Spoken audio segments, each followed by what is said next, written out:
헬스케어 섹터, 특히 의료기기 쪽을 분석해 보도록 하겠습니다. 최근 미국도 우리나라도 이 섹터 안에서 신고가가 속출하고 있는데요. 바이오 섹터, 헬스케어 섹터의 흥망성쇠를 또 몸소 체험하신 분 어렵게 모셨습니다. 하이투자증권 강북 WM센터 이영훈 부장 나오셨습니다. 안녕하세요, 부장님. 안녕하십니까. 또 먼 길 오셨는데 시간이 얼마 남지 않아서 저희가 빠르게 이야기를 좀 나눠보도록 하겠습니다. 사실 이제 바이오 쪽에서 알테오젠이나 셀트리온 등의 종목, 텐베거 종목을 일찍이 발굴하셨던 분으로 정평이 나 계십니다. 근데 이 밖에도 사실 IT 섹터도 굉장히 수익률 좋으세요. 그래서 다음에는 또 모시고 IT 이야기를 좀 해봤으면 좋겠습니다. 그거는 다음에 하고 오늘은 바이오 쪽 이야기를 나눠보고자 하는데요. 어떤 분석을 전체적으로 가지고 계세요? 그냥 큰 그림으로 말씀을 드리면 올 상반기 바이오 섹터는 그 전통 바이오텍 쪽, 그러니까 신약 개발 쪽은 굉장히 침체됐었고 여러 가지 어려움이 있었던 반면에 그 리오프닝과 관련돼 있는 피부 미용, 의료기기 쪽은 상당히 핫하게 움직였고 또 이제 기업의 어떤 가치가 재평가되는 그런 그림이 좀 그려졌던 상반기였다라고 이렇게 판단하시면 될 것 같습니다. 지금 이제 바이오 섹터 같은 경우는 항상 그 컨퍼런스라든지 아니면 어떤 행사가 있을 때마다 주가가 움직이곤 했었는데 지금 보시면은 미국 시간 기준으로 지난 8일부터 13일까지 지금 AACR이 지금 이제 개최되고 있는데 미국 암학회가요. 암학회. 네네. 예. 보통에 이런 것들이 이제 개최가 될 때는 보면은 그쪽에 참가했던 기업들 중심으로 해가지고 주가들이 좀 이제 핫하게 움직이곤 했었던 게 과거의 사례인데 이번 같은 경우는 거의 움직임이 없습니다. 이것조차도 이제 현재 바이오 섹터의 심리를 말해주고 있는 것 같은데 역으로 생각을 해보면은 그 암학회 같은 경우에는 그 초기 임상 단계에 있거나 전임상 단계에 있는 그 물질에 대해서 연구 성과를 갖다 발표하는 거고 바이오텍들이 자기들을 알리고 홍보하는 데 목적이 있는 거지 라이센스 아웃하고는 크게 관련이 없습니다. 기술 수출. 네네 그런 부분들 때문에 주가가 움직인다는 건 사실은 나중에 이 기간이 끝나고 나면 거꾸로 주가가 하락하기도 하는 그런 이제 부작용이 있기 때문에 지금 시점에서 오히려 주가가 안 움직일 때 참가했던 기업들의 어떤 임상 결과라든지 성과 발표 같은 거를 들어보시고 이 회사가 내가 투자할 만한 회사인지 여부를 판단해 보시는 것도 괜찮을 것 같습니다. 확실히 과거에 이 전통 바이오 쪽에 포함된 종목들이 분위기가 좋지는 않아요. 말씀해 주신 것처럼 임상 학회, 암학회 이런 게 있음에도 불구하고 주가 반응이 시원찮습니다. 그렇다면 이제 바이오 섹터에서 투자 관점에서는 무엇을 봐야 할까? 오늘 두 종목도 추려 주셨는데요. 이야기 좀 나눠보겠습니다. 첫 번째 어디에 주목하십니까? 일단 저는 두 종목을 의료기기 쪽에서 가져왔고요. 의료기기 쪽으로 가져왔는데 이제 피부 미용 쪽 관련되어 있는 회사들이 이제 상반기에 굉장히 핫했다고 하면은 그거 외에도 의료기기 쪽에서 성장의 그림을 그리고 있고 나름의 입지를 구축하고 있고 향후에 어떤 포텐셜을 가진 기업 두 개가 있습니다. 그래서 그 두 개 회사를 소개시켜 드리려고 합니다. 예, 첫 번째 종목은 LNC 바이오 꼽아주셨습니다. 어떤 회사일까요? LNC 바이오는 한마디로 말씀드리면 인체 조직 이식제, 조직 기반의 의료 기기를 생산하는 회사고요. 많이 알려져 있는 거는 이제 피부 이식제인 메가덤, 그다음에 뼈 이식제인 메가본이 있습니다. 근데 이 회사의 가장 큰 특징은 상장 이후에 해마다 사상 최대 실적을 계속 경신하고 있다는 겁니다. 심지어 코로나 팬데믹이 터졌던 2020년에도 매출 성장을 가져왔던 회사고요. 작년에 456억 매출이 나왔는데 22년 지금 매출 가이던스가 회사 측에서 제시한 거는 600억이 넘습니다. 그러니까 올해도 여전히 성장할 걸로 보고 있고요. 이 관전 포인트는 세 가지를 지금 제가 제시를 하는데요. 우선 실적은 굉장히 좋아지고 있는 회사고 앞으로도 좋아질 회사인데 메가카티라고 하는 블록버스터 제품이 될 가능성이 있는 제품의 임상 결과가 4월 말이나 5월 초에 발표가 납니다.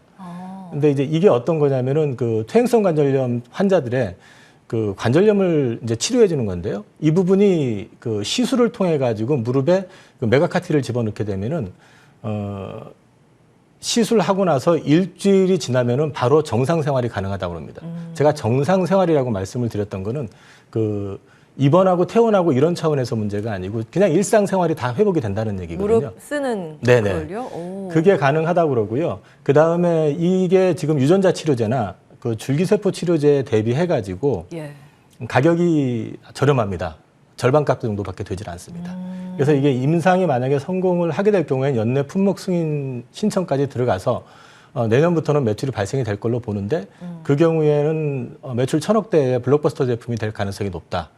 이런 맥락에서 보면은 회사의 어떤 펀더멘탈 한 단계 레벨업 시킬 수 있는 그런 포텐셜을 가진 제품이라고 볼 수 있고요. 두 번째는 이제 CICC라고 하는 회사와 동사의 관계입니다. CICC는 중국 최대 투자 회사입니다. 근데 이 회사가 그 LNC 바이오에 요청을 해가지고 중국이 합작법인을 설립했고요. 작년 말에 국내에 들어와 가지고 한국 바이오에 4조 원짜 규모의 펀드를 조성하겠다고 발표한 바가 있습니다. 예. 근데 사실은 그런 맥락에서 본다 그러면 자기네들이 기술이 좋고 제품이 좋아서 동업을 제안을 했던 LNC 바이오이기 때문에 동사로의 투자 가능성도 당연히 열려 있고요. 예. 한국 바이오를 중국에 소개를 하는 것뿐만 아니라 이제 중국 현지 법인을 플랫폼화 시켜가지고 한국에 있는 의료기기가 됐던 어떤 바이오 섹터에 있는 그 좋은 제품을 중국에 런칭하는 어떤 역할을 하는데 중요한 역할을 감당할 가능성도 있습니다. 이것 또한 동사를 지켜보는데 하나의 관전 포인트로 보시면 될 것 같고요. 예. 세 번째로는 이제 현지 법인 말씀을 드렸는데 7월 달에 중국 쿤산에서 7천억 규모의 그 현지 공장이 이제 준공이 됩니다. 준공이 되고 나면은 그 메가덤이라고 하는 동사의 주력 제품을 이제 품목 승인 신청이 들어가게 되고요. 예. 들어가게 되면 한 1년 조금 더 지나면은 바로 이제 승인이 나기 때문에 그럼 내년 하반기부터는 이제 매출이 발생이 될 걸로 보는데 현지 측에서 예상하고 있는 매출은 2024년 기준 매출액 3천억입니다. 그리고 영업이익은 한 절반 수준 되는 1,500 정도를 예상을 하고 있거든요. 예. 그래서 그런 맥락에서는 동사의 성장 모멘텀이 다 그려져 있는 회사이기 때문에 한번 지켜보실 만하다 싶어서 이 회사를 여기까지. 우선 소개시켰습니다. 오늘 두 종목 준비를 하셨는데 시간이 한 2분 정도밖에 남지 않았습니다. 그래도 간략하게 이오플로 준비하셨는데 투자 포인트 들어볼게요. 네, 세계에서 두 번째로 웨어러블 그 인슐린 패치제를 개발을 했고요. 이 제품과 관련해 가지고 이미 유럽에선 승인이 났고 미국 FDA 신청 예정입니다. 그리고 최근에 2,500억 규모로 유럽과 중동, 인도네시아 쪽에서 이제 계약이 이루어졌는데 향후에 지속될 것 같고요. 예. 투자 포인트는 이것도 마찬가지로 세 가지인데요. 간략하게 말씀을 드리면 식약처 승인 여부입니다. 예. 식약처가 승인이 될 경우에는 식약처는 승인이 났고요. 그 건강보험 적용 여부입니다. 건강보험 적용이 되게 될 경우에는 이게 중요한 레퍼런스가 될 뿐더러 1형 당뇨병자들, 즉 그 인슐린을 자가 생산 못하는 사람들에게 이 굉장히 도움이 될 수 있는 제품이거든요. 그 반면에 가격이 좀 비쌉니다. 그래서 이제 보험 적용이 됐을 때 상용화가 된다 그러면 이게 중요한 레퍼런스가 돼서 해외 진출하는 데 더 유리할 것 같고 두 번째는 곤지암 공장에 이제 양산 테스트가 진행이 되는데 그게 제대로 양산이 되느냐를 지켜볼 필요가 있고요. 마지막으로는 이 인슐린 패치제 자체가 약물 전달 주입기이기 때문에 이게 하나의 플랫폼 역할을 해서 다른 약물들도 다 이걸 통해 가지고 주입이 가능한 시장의 확장 가능성을 가지고 있다는 점을 고려해 보실 필요가 있을 것 같습니다. 예. 간략하게 그리고 또 일목요연하게 포인트 잡아주셨습니다. 오늘 두 종목 LNC 바이오와 이오플로 들어봤고요. 죄송합니다. 오늘 앞 시간에 계속 이제 코너가 밀려서 시간이 짧았는데 다음에 또 나와주시기를 부탁드리겠습니다. 예, 다음에 오실 때는 앞에 시간 충분히 확보해서 충분히 말씀하실 수 있도록 저희가 준비하겠습니다. 하이투자증권 이영훈 부장과 함께했습니다. 출발 성공투자 준비된 순서는 여기까지고요. 양시장 그래도 코스피 상승 전환 시도하고 있습니다. 이어지는 순서를 통해서 오늘도 MTN과 좋은 전략 세우시기 바랍니다. 끝까지 시청해주신 여러분 고맙습니다.